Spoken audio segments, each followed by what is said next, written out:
번영하는 도시, 몰락하는 도시라는 책이 있습니다. 도시는 어떻게 위기를 극복하고 새로운 기회를 만드는지를 다룬 책입니다. 옥스퍼드대 교수이자 세계화와 개발 분야의 세계적인 석학, 세계은행 부총재를 지낸 이언 골딘의 책입니다. 어느 도시가 번영하고 어느 도시가 몰락할까요? 하나님과 함께하는 도시는 번영하고 하나님을 멀리하는 도시는 몰락합니다. 이전에는 커피 맛이 좋은 카페가 인기였습니다. 요즘에는 커피 맛만큼이나 뷰가 좋아야 인기가 있습니다. 곳곳마다 뷰 맛집이 인기인 이유가 여기에 있습니다. 하지만 아무리 좋은 자리라도 영원한 자리는 없습니다. 잠깐의 휴식을 위한 자리일 뿐입니다. 우리가 있어야 할 자리, 우리가 사모해야 하는 자리는 어디일까요? 그것은 은혜의 자리입니다. 하나님이 임재하는 자리, 말씀이 선포되는 자리, 찬양과 기도가 있는 자리, 곧 예배의 자리, 은혜의 자리입니다.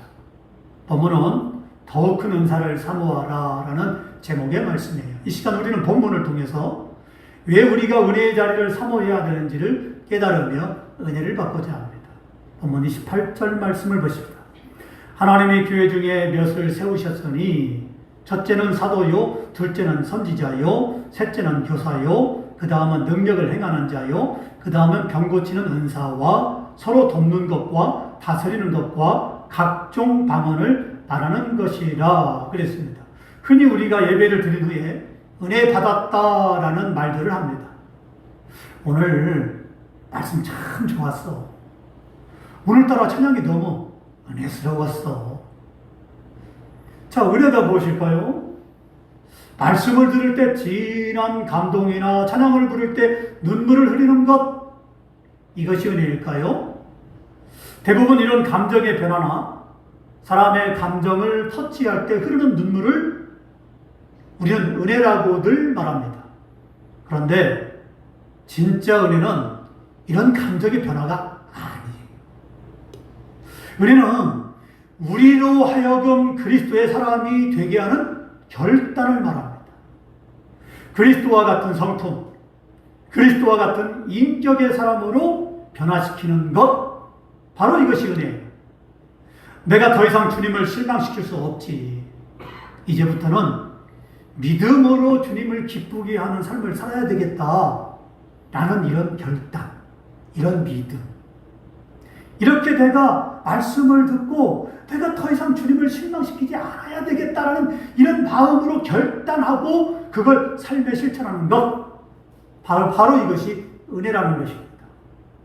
나만을 위해 이기적인 삶에서 믿음으로 남을 배려하고 섬기며 주님의 사랑을 전하는 삶을 살아가도록 사람을 변화시키는 능력이 바로 은혜입니다. 야, 저 집사님 은혜 받더니만 정말 몰라보게 달라졌어. 바로 이것이 은혜입니다. 할렐루야. 아멘. 제가 교회를 섬기면서 이런 말을 많이 들었어요. 지나가는 집사님들이 3, 4, 5 이렇게 모이면서 커피를 마십니다.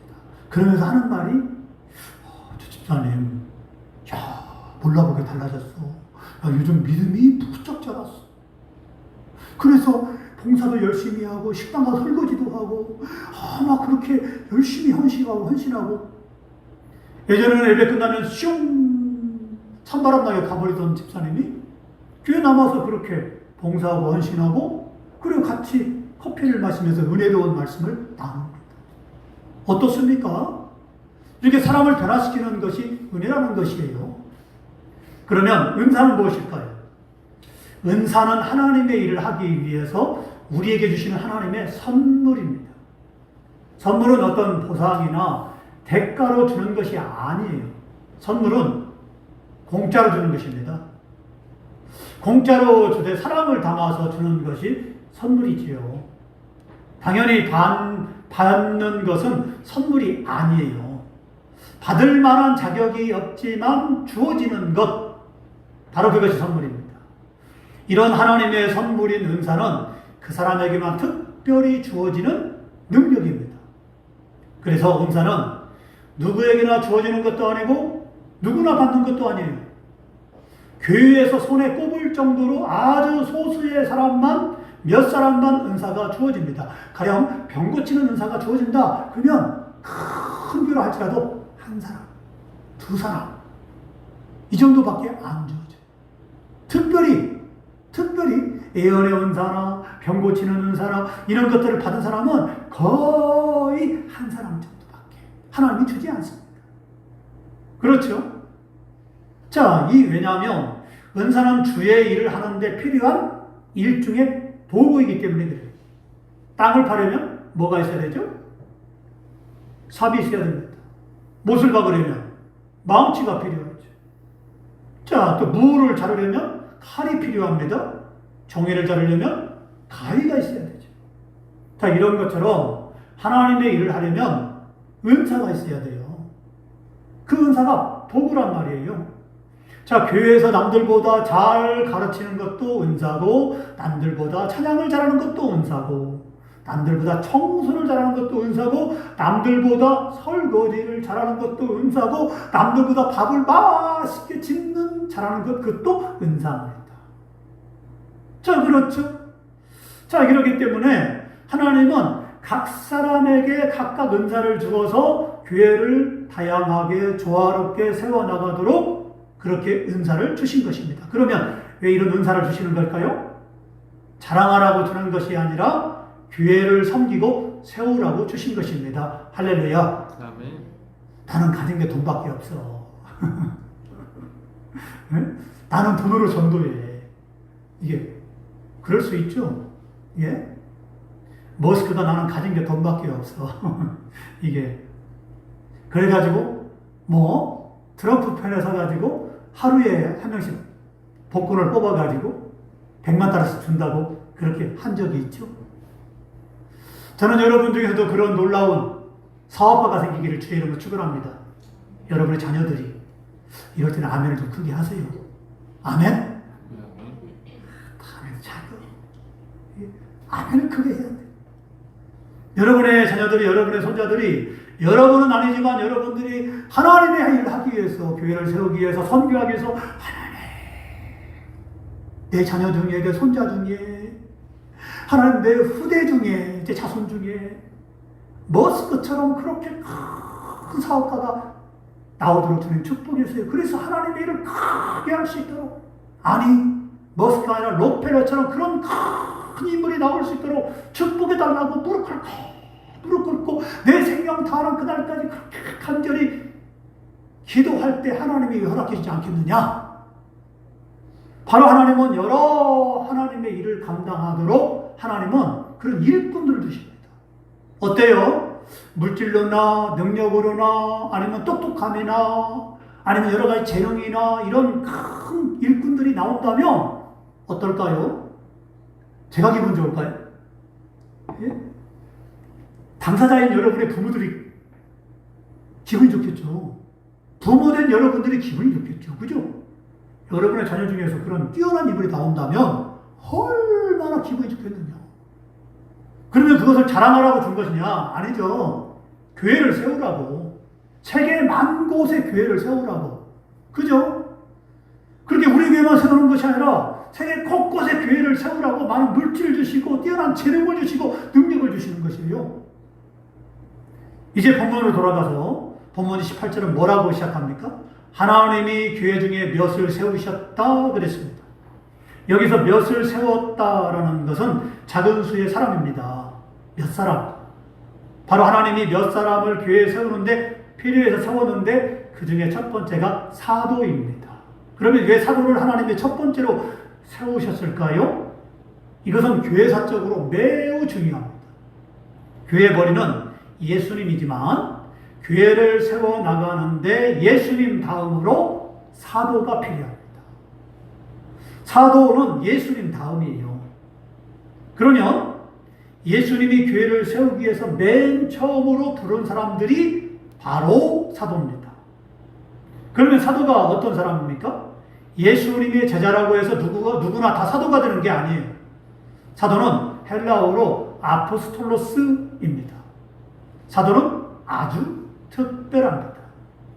앞전에서 우리가 말씀을 나눠보았듯이 사도는 4가지 자격이 있어요. 첫 번째는 베드로처럼 예수님이 직접 불러야 된다. 두 번째는 예수님과 함께 동고동락 같이 지내야 된다. 세 번째는 부활하신 예수님을 만났어야 사도다. 네 번째는 하나님이 함께하는 표적과 이적이 반드시 있어야 사도다. 이렇게 말합니다. 4가지죠. 자, 그렇다면 가룟 유다를 제외한 11제자가 사도입니다. 그런데 바울도 사도입니다.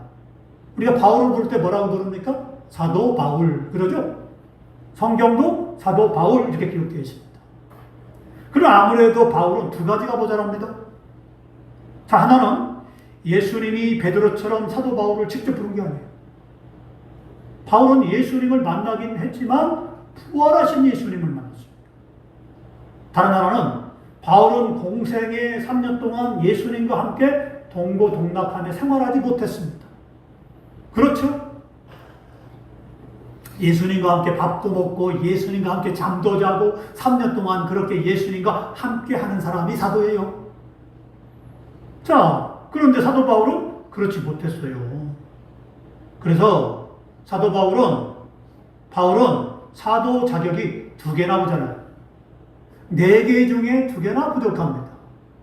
그래서 바울은 교회에 편지를 보낼 때마다 예수 그리스도의 종 사도 바울은 이라고 이렇게 자신을 소개합니다. 예, 왜 그럴까요? 사도가 컴플렉스예요. 늘 자신감이 없어. 그 편지를 보낼 때마다 나 사도 바울은 하나님의 택하신 사도 바울은 이렇게 말합니다. 하지만 교회사적으로 보면 가룟 유다를 제외한 11제자가 사도이지만 바울도 사도입니다. 이에 어느 누구도 사도가 될 수 없고 사도가 아닙니다. 물론 사도행전에 보면 마띠아가 나오죠. 하지만 마띠아는 엄밀히 보면 예수님과 동고동락 사도 바울처럼 예수님을 부름받지 못했고 직접 부름받지 못했고 부활한 예수님을 만났지만 사도 바울처럼 만나지 못했기 때문에 사도의 반열에 들어가지는 못합니다. 물론 성경에는 사도를 대신한다라고 나오고 있어요. 자, 오직 그렇기 때문에 11사도와 오직 12사람, 바울을 포함해서 12사람만 사도입니다. 할렐루야. 네. 바울은 분명히 다메섹 도상에서 부활하신 예수님을 만났습니다. 그리고 예수님으로부터 직접 부름을 받았습니다. 예수님은 바울에게 직접 이방인에게 복음을 전가하라고 말씀을 주었습니다. 사울아, 사울아, 왜 네가 나를 핍박하느냐? 누구십니까? 네가 나를 핍박하는 나는 예수다. 라고 말씀합니다. 자, 그래서 예수님은 너는 내 것이다. 너는 이방인에게 내게 복음을 증거할 내 그릇이다. 라고 예수님이 직접 지명해 줬습니다. 그래서 바울이 사도라는 것이고 바울 스스로도 사도라고 말했던 것입니다. 그러면 우리에게 왜 이런 내용이 중요하고 사도가 중요할까요? 우리가 예배드릴 때마다 가장 먼저 하는 게 뭘까요? 사도신경이죠. 자, 사도신경입니다. 사도신경은 예수님으로부터 직접 가르침을 받은 사도들이 우리는 이렇게 믿는다라고 신앙 고백한 것이 바로 사도신경이에요. 그러니까 이단들이 교회를 막 어지럽히니까 안 되겠다. 그래서 이제는 사도들이 모여서 우리는 이렇게 믿는다. 교보들이 모여서 사도들이 고백한 성경을 압축해서 사도신경을 만들었습니다. 그래서 사도신경은 신앙 고백이에요. 그래서 우리 예배 드릴 때마다 우리 신앙 고백 드리겠습니다. 신앙 고백 하심으로 예배를 드리겠습니다. 라고 말하죠. 자, 그럽니다. 자, 우리는 성경을 이렇게 믿는다. 성경을 믿는 거예요. 중요한 거는 이런 사도들의 고백으로 기록된 것이 신약성경이에요. 신약성경. 따라서 우리의 신앙은 사도신경에서 비롯된 것이고 시작된 거예요. 기독교 신앙의 뿌리가 바로 사도신경입니다. 그래서 사도신경을 부정하면 그건 이단이죠. 그래서 첫 번째는 사도요라고 본문이 말씀하고 있는 거예요. 사도는 은사입니다. 예수님이 일방적으로 부르셨습니다. 비록 사도들이 부족하고 넘어지고 자빠져도 다시 하나님이 이렇게 세워주십니다. 왜? 사도이니까. 왜? 은사이니까. 그리고 그들을 성령으로 충만하게 만들어서 주의 일을 감당하도록 역사하십니다. 누가? 성령이. 바로 이것이 은혜요, 은사인데 그 첫 번째가 사도들이었습니다. 교회를 세우는데 첫 번째 도구가 바로 사도입니다. 도구예요. 이어서 둘째는 선지자입니다. 여기서 말하는 선지자는 구약의 선지자가 아니라 신약의 선지자입니다. 신약의 선지자는 누구일까요? 신약의 선지자는 말씀을 전하는 자를 말합니다. 직분으로 말하면 말씀을 전하는 목사님을 말합니다. 그래서 목사님들이 선지자입니다. 예? 그렇죠. 다음으로는 셋째는 교사입니다. 교사는 들은 말씀을 생활 속에 잘 적용하도록 가르치는 선생님을 말합니다. 우리 교회도 선생님이 있죠. 교사, 선생님. 그죠? 저도 말하자면 선생님입니다. 자, 이렇게 교회는 사도, 선지자, 교사는 필시적으로 필요한 세 분의 일꾼입니다. 또 교회는 사도가 있어야 되고 선지자가 있어야 되고 교사가 필수적으로 있습니다. 교회는 이 세 직분의 사람들이 있어야 교회가 세워질 수 있습니다. 할렐루야. 그 다음 교회를 세웠으면 어떻게 해야 될까요? 교회를 튼튼하게 만들어가는 사람이 있어야 됩니다. 그죠? 나무를 심어놓기만 하면, 곡식을 심어놓기만 하면 돌보지 않으면 어떻게 되겠어요? 죽죠. 당연히 벌레가 갉아먹고 병균이 생기고 탄저병이 생기고 그러면 나무가 휘덜휘덜 하고 죽어요. 예? 그렇죠. 반드시 그냥 나무든 곡식의 나무든 벼든 심어놓으면 농부가 아니면 다른 사람이 다 돌봐야 돼요. 그렇듯 교회만 세워놨다고 끝나느냐? 아니라는 거예요. 교회만 데려왔다고 내가 전도했느냐? 아니라는 거예요. 그 사람이 신앙 고백하고 그 사람이 세례를 받고 신앙 고백하고 그 사람이 집사직분을 받을 때까지 돌보는 게 그게 전도예요. 데려다가 놓으면 목사님이 다 알아서 할 것이다. 아니라는 거예요. 물론 목사님이 기도하고 말씀에 물을 주고 합니다만 그러나 전도한 사람이 끝까지 돌봐야 돼요. 책임지고. 하나님 맡겨준 거란 말이에요. 그런 것처럼 교회도 마찬가지입니다. 세웠다고만 끝나는 것이 아니라 이제는 튼튼하게 만들어가는 사람이 있어야 돼요. 바로 그 사람이 누구냐? 바로 네 번째 은사로 병 고치는 은사입니다. 이렇게 능력을 받은 사람들이 특별히 기도하면 병이 낫습니다. 이런 권능을 행하는 사람들이 교회에 있습니다. 그 사람이 목사님일 수 있고 장로님이나 집사님이나 성도일 수 있습니다. 저는 다 여러분들이 병 고치는 은사를 받기를 원합니다. 할렐루야. 아멘. 여러분이 다 예언하는 사람이 되기를 원합니다. 그죠? 여러분의 손을 얹어서 병든 곳에 손을 얹고 딱 기도하면 병이 착 나옵니다. 여러분이 예언하고 얼마나 하나님의 능력이 있습니까? 저를 통해서 여러분을 통해서 그런 능력이 나타난다면 아마 전지시대가 팔칵 뒤집힐 거예요. 소문 날 거예요. 야, 생명수에 가면 암 환자도 낫다더라. 어떤 병이든 낫다더라. 거기 가면 성도들 대부분이 다 병 고치는 은사를 받았다더라. 그래? 바로 안 가보지. 암 환자들이 줄을 서서 아마 여기 대기할 거. 이게 병든 자들이 줄을 설 거예요. 서시오. 순번을 받으시오. 아마 우리 나아미가 아마 봉사할 겁니다. 얼마나 좋습니까? 그래서 여러분들이 다 그런 능력을 행하는 자, 하나님께 쓰임받는 자 되기를 원하는데 그런 능력을 받은 자, 쓰임받는 자 되기를 하려면 많이 기도해야 돼요. 시간만 나면 기도해야 돼요. 이게. 왜냐하면 능력은 기도에서 나기 때문에 그렇습니다. 자, 그렇죠. 그 다음 서로 돕는 것과 다스리는 것, 일꾼이 있습니다. 이것은 소위 교회 안에서 정치를 말합니다. 그죠? 다스리는 것. 왜냐하면 다스린 일이기 때문에. 그런데 이런 은사를 받은 장로님들이 어떻게 한다고 했습니까? 서로 도와야 된다. 끼리끼리 아니고 내가 우선도 아니고 서로 도와야 된다라고 말하고 있어요. 오늘날의 교회에서 다툼이 생기고 왜 교회가 갈라지고 나눠지고 그렇게 싸우고 다투느냐? 그건 장로님들이 서로 네 편, 내 편 나눠요. 그렇기 때문에 교회가 막 다퉈요. 싸우고요. 그렇죠? 자, 이렇게 장로님들이 서로 돕지 않기 때문에 교회가 어수선해지고 싸우고 다투고 분열되고 하는 것입니다. 자, 이렇기 때문에 교회에서 정치를 하는 장로님들은 서로 도와야 돼요. 나하고 생각이 틀렸다고 해서 막 반대편에 눈 매물고 그리고 무시하고 다툰다면 교회가 망가집니다. 교회가 쾌답지 못하여 세상 사람들이 손가락질 받습니다. 그러나 장로님들이 아름답게 섬기고 허물을 덮어주고 그리고 서로 끌어당기고 서로 안아주고 한다면요, 세상 사람들에게 저 교회는 아름다운 교회라고 칭찬을 받아요.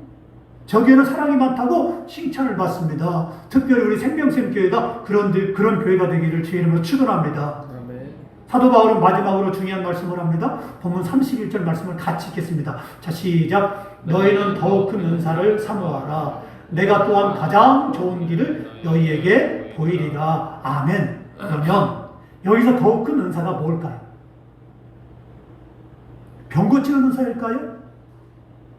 예언의 은사일까요? 능력을 행하는 은사일까요? 아니에요. 여기서 더욱 큰 은사는 사랑이에요. 사랑이 가장 큰 은사입니다. 은사 중에 사랑만큼 큰 은사가 없어요. 사랑은 병을 고칩니다. 사랑은 사람을 변화시킵니다. 사랑은 마음을 녹입니다. 그렇죠? 그래서 사랑은 원수를 친구로 만들어요. 또 사랑은 사람을 가까이 하게 만듭니다. 어떤 장로님이 있었어요. 제가 잘 아는 장로님인데요. 이 장로님이 이제는 교회를 섬기는데 그 교회가 꽤 큰가 봐요. 아니 근데 그 교회에 어떤 분을 만났는데 그 장로님 잘 아세요? 잘 알다마다요? 했더니 목사님, 그 장로님이요, 그 성도님, 그 교회, 우리 집사님들 같이 이제 교회 다니니까 그분이 다 싫어해요. 그래서 깜짝 놀랐어요. 왜 그래요? 세상에 그 장로님은요, 다른 사람은 무시해요. 그리고 뭐가 좀 자네 마음에 안 들면요, 멍청이라고 해요.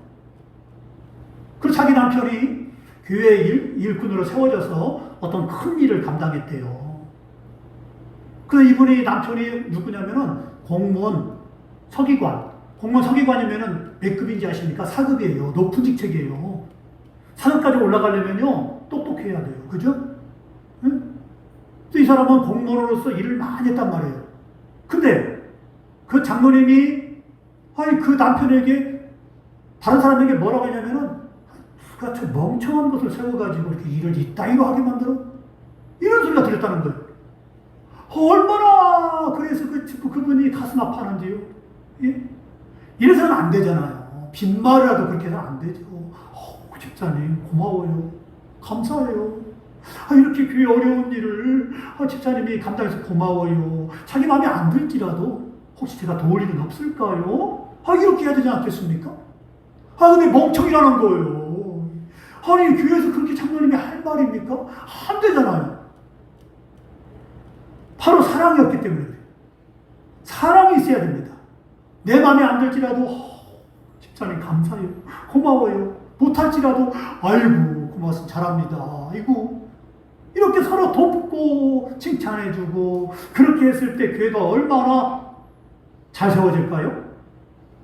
사랑이 없으면 그렇기 때문에 제 아무리 자기 몸을 불살하게 내어질지라도 아무것도 아니라고 그랬어요. 그러므로 무엇을 하든지 사랑으로 해야 됩니다. 봉사를 하더라도 사랑으로 해야 되고 전도를 하더라도 사랑으로 해야 되고 헌신을 하더라도 사랑으로 해야 됩니다. 이처럼 모든 일은 사랑으로 해야 됩니다. 할렐루야. 데살로니가전서 3장 12절에 이렇게 말씀합니다. 또 주께서 우리가 너희를 사랑한것 같이 너희도 피차간의 모든 사람에 대한 사랑이 더욱 많아 넘치게 하라 그랬어요. 사랑이 넘치게 하라 그랬어요. 이것이 사도 바울의 당부였어요. 사랑하는 성도 여러분, 가장 큰 은사를 사모하라라는 말은 서로 사랑하라라는 말이에요. 예수님이 우리를 사랑한 것 같이 우리도 서로 사랑을 해야 됩니다. 그러므로 주 안에서 복된 열매, 아름다운 열매를 맺으며 건강하고 행복한 삶을 살아가는 저와 여러분 되기를 주의 이름으로 축원합니다.